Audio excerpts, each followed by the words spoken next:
અમરેલી જિલ્લાના Khambha police station વિસ્તારમાંથી જપ્ત કરવામાં આવેલ વિદેશી દારૂનો જથ્થો કાયદેસરની કાર્યવાહી હેઠળ નષ્ટ કરવામાં આવ્યો છે। લાખો રૂપિયાના મુદ્દામાલના નાશ સાથે પોલીસની મોટી કાર્યવાહી સામે આવી છે। અમરેલી જિલ્લાના ખાંભા પોલીસ સ્ટેશન વિસ્તારમાંથી અગાઉ જપ્ત કરવામાં આવેલ વિદેશી દારૂનો જથ્થો આજરોજ કાયદેસરની કાર્યવાહી અંતર્ગત નષ્ટ કરવામાં આવ્યો હતો।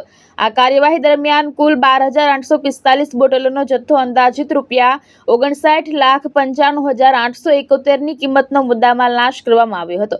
આ સમગ્ર કાર્યવાહી દરમિયાન ધારીના ચલાલા નજીક બલાડા ચોકડી પાસે ખુલ્લી જગ્યા ખાતે કરવામાં આવી હતી, જેમાં ધારી ડિવિઝનના એએસપી જયવીર ગઢવી, એસડીએમ જાડેજા, નશાબંધી અધિકારીઓ, ખાંભા પોલીસ સ્ટેશનના પીઆઈ સુડાસમા, મામલતદાર ખાંભા તેમજ પ્રાંત અધિકારી ધારી હાજર રહ્યા હતા। આ ઉપરાંત અમરેલી ફાયર વિભાગની હાજરીમાં પણ સુરક્ષિત રીતે કાર્યવાહી પૂર્ણ કરવામાં આવી હતી। ચલાલા પોલીસ સ્ટેશનના પીઆઈ રતન દ્વારા યોગ્ય બંદોબસ્ત ગોઠવવામાં આવતા સમગ્ર કામગીરી શાંતિપૂર્ણ રીતે પૂર્ણ થઈ હતી।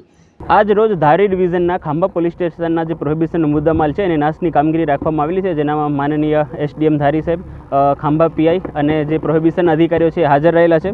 આજ રોજ કુલ જે નાશપાત્ર બોટલો છે એ 17 ગુનાની 12,845 છે, જેની કુલ મુદ્દામાલની કિંમત 59,95,371 છે। દરેક અધિકારીઓની ઉપસ્થિતિમાં આજે છે બધી બોટલોનો એનું નિકાલ કરવામાં આવેલું છે। સરફરાજ ખોખર, દ્રષ્ટિકોણ ન્યૂઝ, અમરેલી।